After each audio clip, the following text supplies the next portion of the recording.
The Tanya for Tuesday, the 14th day of Adar, page 97. That's tomorrow, right? Yes. Good. Thank you. It says Vayerev, Vayiboker. So the Jewish calendar starts from the night. Yes, we did Tuesday, didn't we? No, it did Sunday and Monday. Oh, Sunday. And today we're going to do Tuesday. We're holding in chapter 29. Another humbling meditation.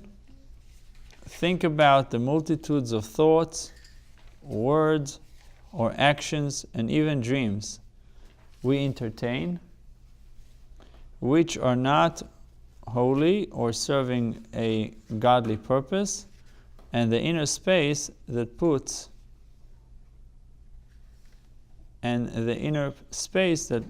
one in.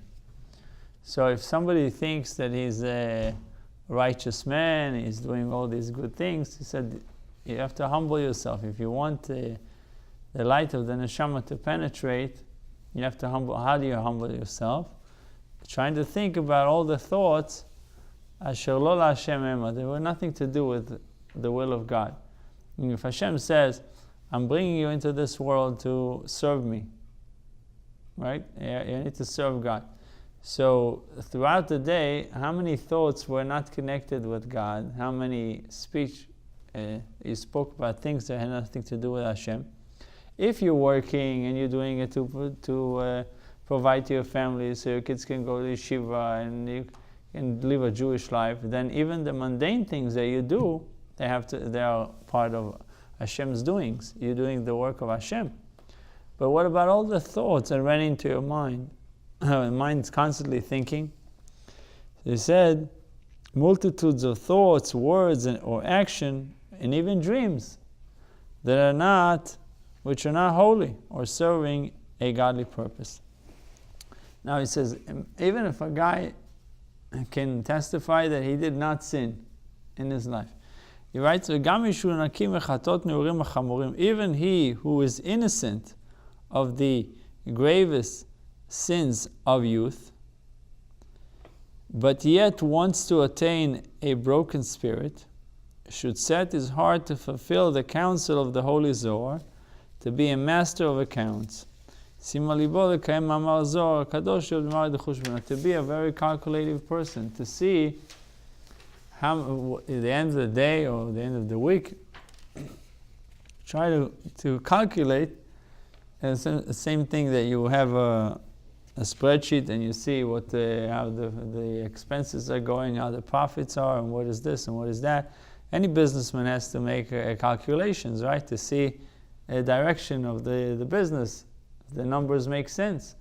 So spiritually, we have to do also accounting, spiritual accounting, to see where we are at.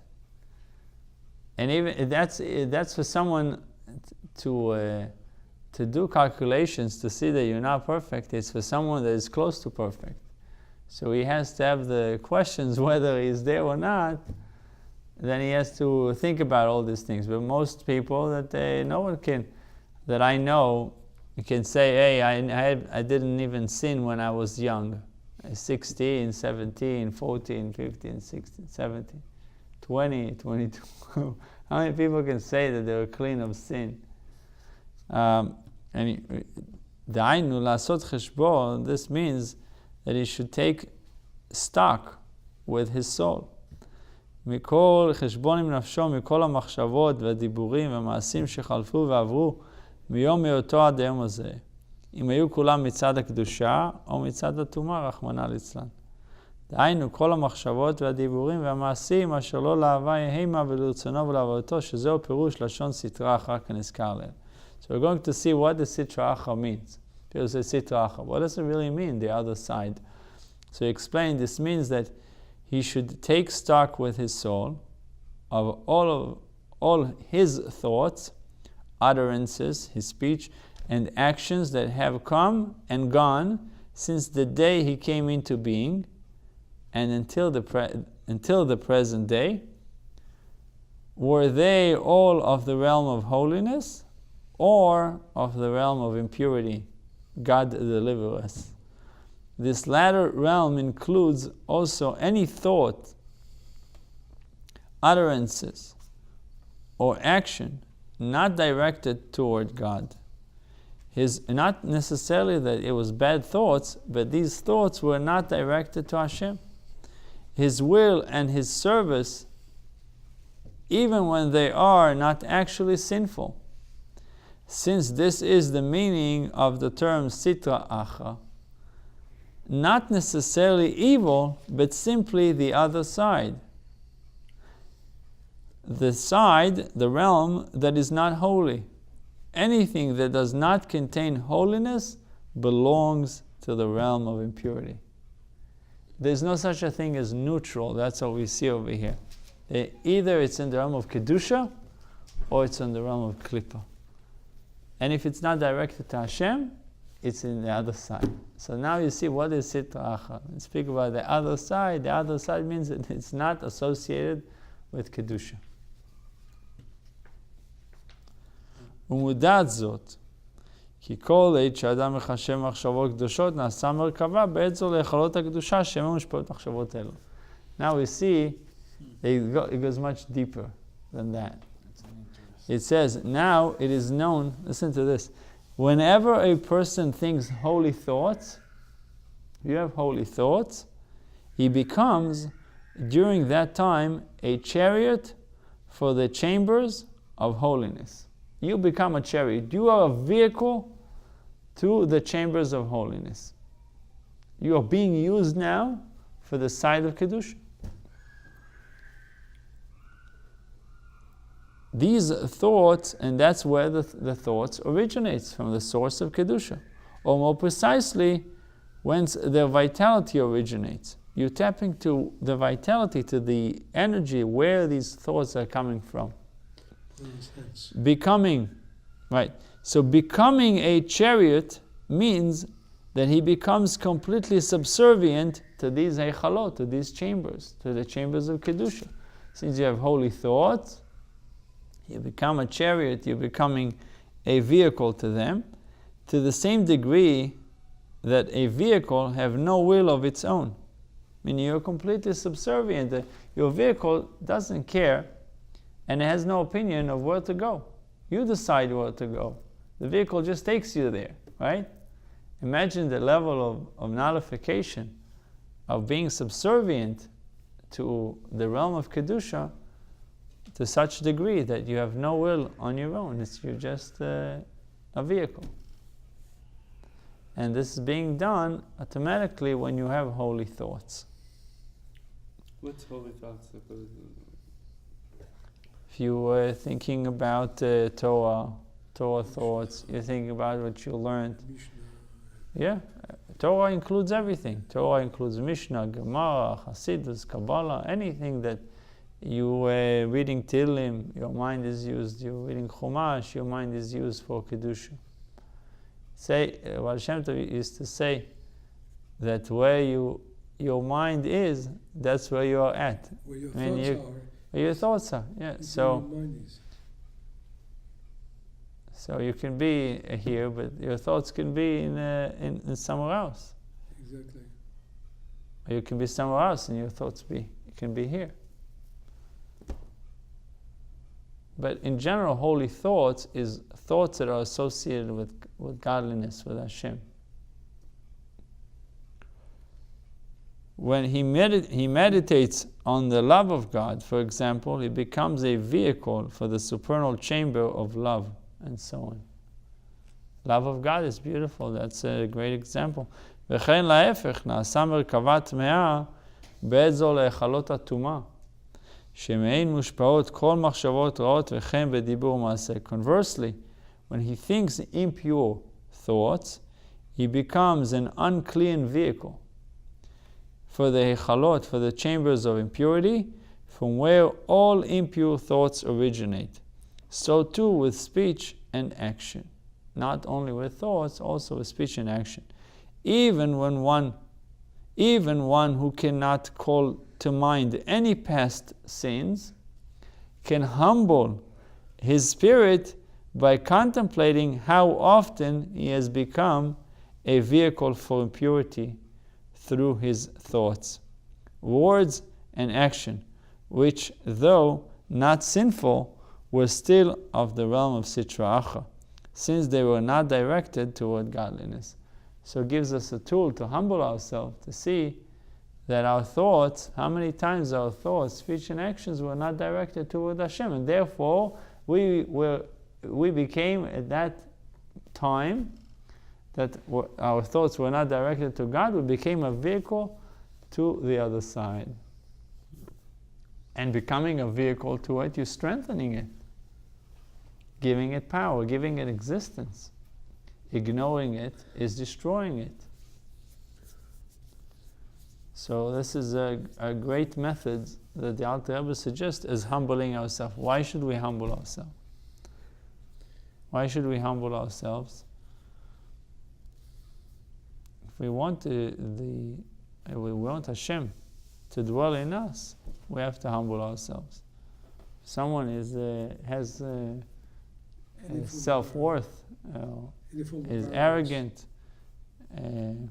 even though he's not arrogant per se, that he's boasting about things. Ego. But even if he doesn't boast about it, but he to himself thinks that he's the center of the world and the world revolves around him, that's already he has something added to his personality.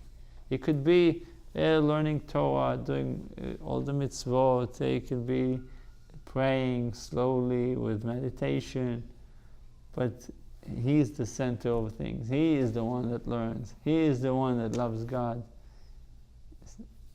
Now that's the clash between the Torah approach and society that we are living in. Society tells you need to have an iPhone, you need to go to IMAX, and you need to do all these things that have to do with enhancing the I, because you are in the center, and it's all about you, right? You go to a therapist, he'll tell you it's all about you. The you is important. And when it comes to Yiddishkeit, is the we, is Hashem, we are the Ein, which we need to. Our job is to take the I and the Yesh, and something that is seemingly existing, and to turn it into an Ein, to nullify it. And it's all start with ourselves, to nullify it, because otherwise we are adding something to the picture that is not needed. I have a thought I'd like to share. I don't know how valuable it is or not,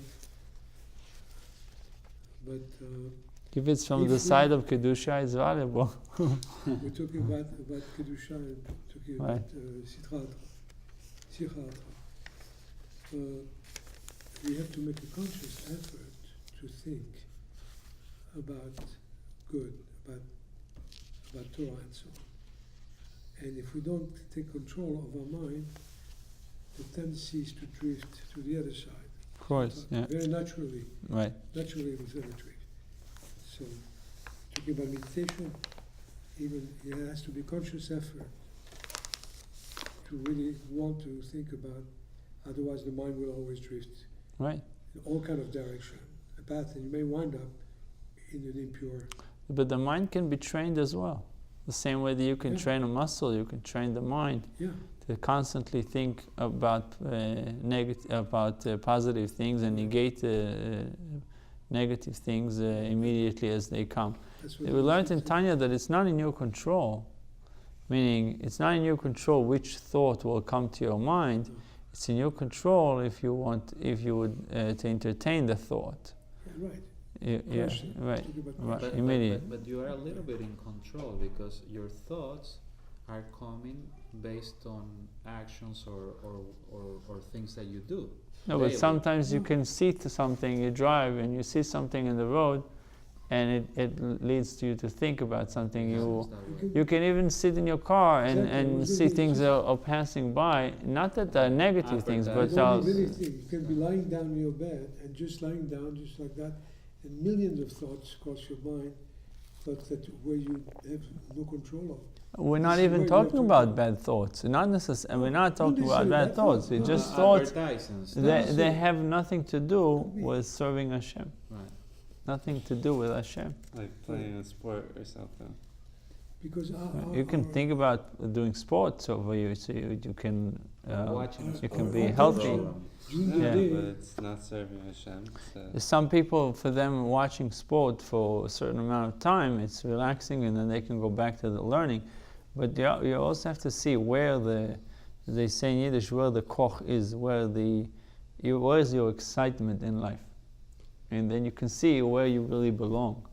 If your excitement in life is watching a movie or watching sports, then it shows that you're not really interested in the realm of Kedusha, because that's where you get excited. And you can't fake it, and your children also are looking at you and they see, oh, father gets excited when he watching the sport. When he exercises, that's where he wakes up.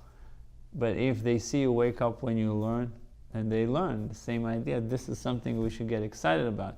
If you see somebody praying halfway, so they understand also to pray halfway. So they stand by the door and they want to get out of here before they even get here. But many times you reach the point of, feeling the excitement of the Torah and be connected to that. But the Yetzer, it's always there, and it comes back. It's an ongoing battle. Yes. It's a battle. It's Yes. all the time.